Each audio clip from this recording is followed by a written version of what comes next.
Movie के start में सुनियो सभी को बता रहा होता है कि एशियन टाइम में 7 अजूबे थे, जिसमें इजिप्ट पिरामिड भी एक है और वहां के पुराने लोगों ने उसमें बहुत सारे खजाने और एशियन चीजें छुपा कर रखे हैं, जिसमें टूटेनखामुन का मास्क भी शामिल है। ये सब सुनने के बाद नोबिता काफी एक्साइटेड हो जाता है। सुनियो बताता है वो खजाना आज भी उस पिरामिड के अंदर कहीं छिपा हुआ है। इसके बाद नोबिता हर समय इजिप्ट के बारे में सोच रहा होता है।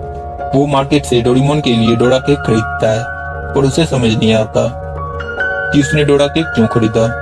फिर नोबिता घर आता है और अपने गार्डन के घासों को साफ करने लगता है। उसे फिर समझ नहीं आता कि वो ऐसा क्यों कर रहा है। वो रुकने का ट्राई करता है पर रुक नहीं पाता। तभी डोरेमोन वहां आ जाता है और डोरा केक खाने लगता है। फिर नोबिता थक कर डोरेमोन के पास आता है और पूछता है ये सब क्या हो रहा है। फिर डोरेमोन नोबिता को फ्यूचर बुक दिखाता है और बताता है कि तुम इसमें जो भी लिखोगे वो सच हो जाएगा। फिर डोरेमोन नोबिता को दिखाता है कि उसने बुक में लिखा होता है कि नोबिता 30 अगस्त को उसके लिए डोरा केक लाएगा और गार्डन को भी साफ करेगा। ये सुनकर नोबिता सारी बातें समझ जाता है और डोरेमोन पर काफी गुस्सा करता है। फिर नोबिता डोरेमोन को इजिप्ट के खजाने के बारे में बताता है और उसे खोजने की बात करता है, लेकिन डोरेमोन उसे पहले अपना होमवर्क पूरा करने को कहता है, जिस पर नोबिता फ्यूचर बुक की मदद से होमवर्क कंप्लीट कर लेता है। फिर दोनों एनिमी डोर की मदद से इजिप्ट पहुंच जाते हैं और नोबिता वहां तीनों पिरामिड देखकर काफी खुश होता है। और वहां पिरामिड के सामने टूरिस्टों की काफी भीड़ थी, इसलिए वो दोनों पिरामिड के पीछे वाले एरिया में जाते हैं जहां कोई नहीं था। फिर डोरेमोन खजाना ढूंढने के लिए डिटेक्टर मशीन निकालता है और मशीन ऑन करते ही वो खजाने का सिग्नल देने लगता है और नोबिता बहुत खुश होता है। जिसके बाद डोरेमोन सोल एक्सट्रैक्शन मशीन निकालता है और उन्हें वहां जमीन के अंदर एक किला नजर आता है, जिसे देखकर डोरेमोन काफी हैरान होता है और कहता है कि ये तो एक महान खोज है। फिर नोबिता डोरेमोन को ग्राउंड डिगर से जमीन खोदने को कहता है और डोरेमोन उसे आर्कोलॉजिस्ट की तरह खोजना चाहता है, पर धीरे धीरे काम होने की वजह से नोबिता काफी बोर हो जाता है। फिर नोबिता कहता है कि क्यों ना हम उस समय में जाकर खजाना ढूंढें जिस समय ये अंडरग्राउंड किला बना था। जिसके बाद दोनों टाइम बेल्ट की मदद से 1000 BC पास्ट में चले जाते हैं, जहाँ उन्हें वो किला मिल जाता है। जिसके बाद दोनों पासिंग थ्रू रिंग की मदद से किले के अंदर चले जाते हैं, जहाँ किले की दीवारों पर बहुत सारे इजिप्शियन पेंटिंग बने होते हैं, जिसे देखकर वो काफी हैरान होते हैं। इसके बाद डोरेमोन लिविंग लाइट गैजेट की मदद से वहाँ की एक पेंटिंग को जिंदा कर देता है और उससे खजाने का रास्ता पूछता है, जिस पर वो पेंटिंग उन्हें एक दीवार की ओर इशारा करती है। फिर डोरेमोन उससे फिर से पेंटिंग बनाकर दीवार के उस पार चला जाता है।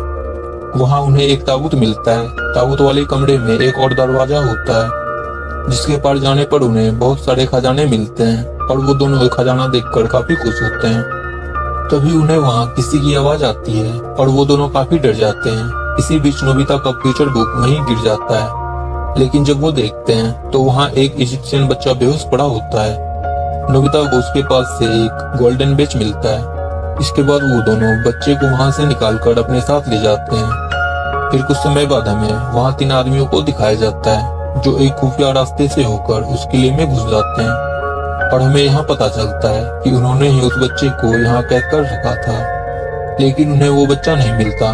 तभी वहां से जाते समय उन्हें नोबिता की फ्यूचर डायरी मिलती है, जिसे लेकर वो अपने लीडर वेरू एबू को दे देते हैं। वेरू एबू उन दोनों को उस बच्चे को ढूंढकर मारने का हुक्म देता है।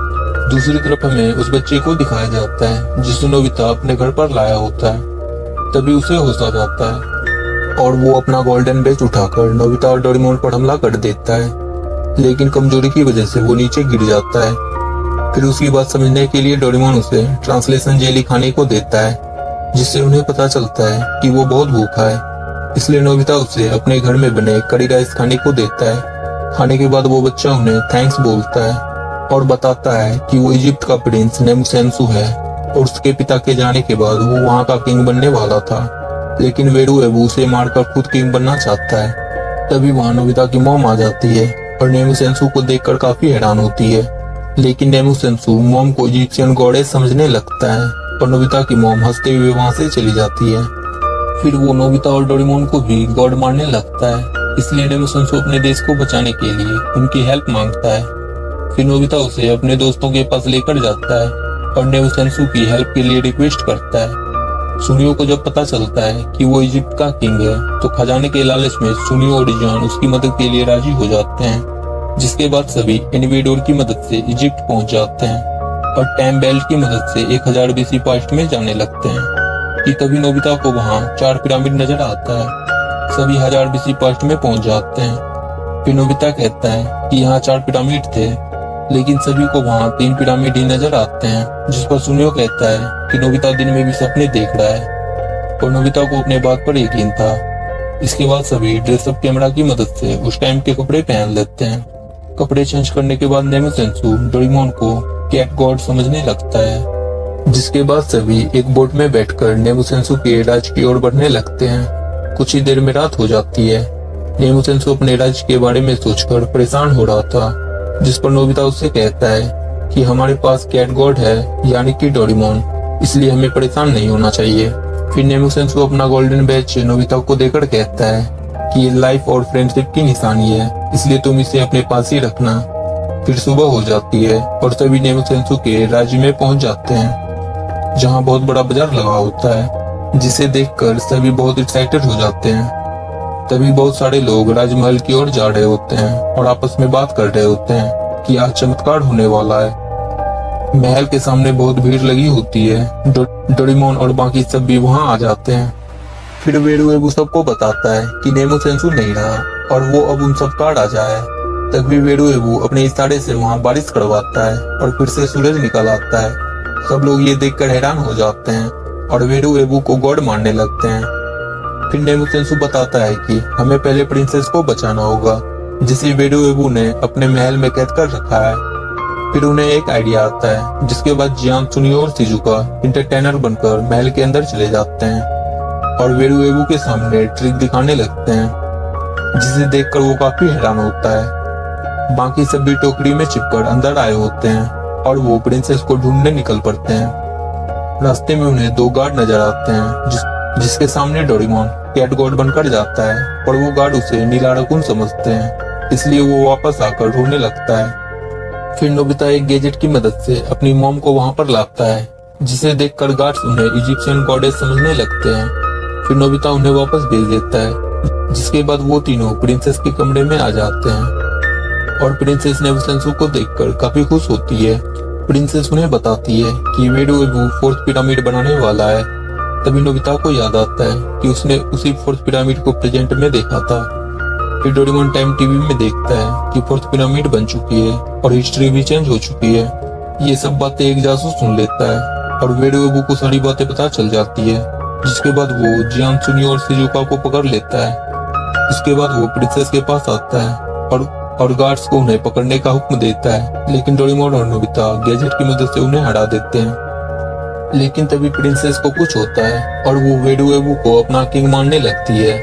फिर वेरुएबू उन्हें फ्यूचर बुक दिखाता है और बताता है कि मुझे सारी शक्तियां इस फ्यूचर बुक से मिली है और इस बुक के सामने तुम कुछ भी नहीं हो। डोरेमोन और नोबिता सारी बातें समझ जाते हैं। इसके बाद उन्हें भी पकड़ लिया जाता है और डोरेमोन के अलावा सभी को एक साथ बांध कर रखा होता है। नोबिता कहता है कि परेशान मत हो, डोरेमोन हमें जरूर बचा लेगा। इसके बाद उन्हें बोट की मदद से कहीं ले जाया जाता है। कुछ दिन बीत जाते हैं और उन्हें 4th पिरामिड के सामने लाया जाता है। सभी 4th पिरामिड को देखकर काफी हैरान होते हैं कि ये कुछ ही दिनों में यहाँ कैसे बन गया। फिर उन्हें 4th पिरामिड के अंदर लाया जाता है, जहाँ डोरेमोन को बांध कर रखा होता है। डोरेमोन सबको बताता है कि मैंने ही एक दिन में इस 4th पिरामिड को बनाया है, क्योंकि वेरुएबू फ्यूचर बुक के जरिए मुझे कंट्रोल कर रहा था। डोरेमोन सभी से माफी मांगता है। तभी वहाँ वेरुएबू आ जाता है और नेमोसेंसु को एक रस्सी में बांधकर मगरमच्छ के ऊपर लटका देता है। फिर वो प्रिंसेस को रस्सी काटने का हुक्म देता है कि तभी जियान आग की मदद से अपनी रस्सी खोल लेता है और अपनी बीन बजाने लगता है, जिससे वो मैजिकल रोप आकर गार्ड को हिट करती है और उसे दूर फेंक देती है। तभी प्रिंसेस रस्सी काट देती है, जिससे नेमोसेंसु नीचे गिरने लगता है कि तभी जियान मैजिकल रोप से उसे ऊपर उछाल देता है और वो सीधा वेरुएबू के ऊपर जा गिरता है और वेरुएबू से वो फ्यूचर बुक नीचे गिर जाती है। तभी नोबिता एयरगन से उस बुक को आग में गिरा देता है, जिससे उस बुक की सारी पावर खत्म हो जाती है।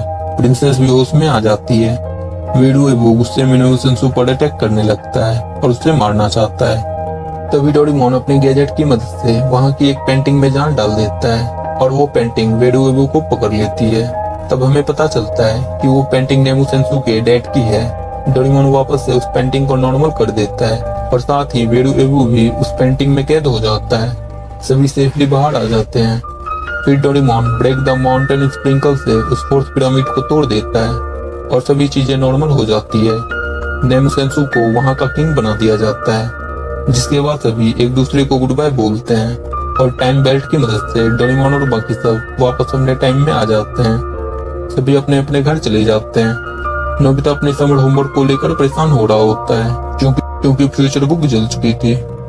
और इसी के साथ इस मूवी की हैप्पी एंडिंग हो जाती है।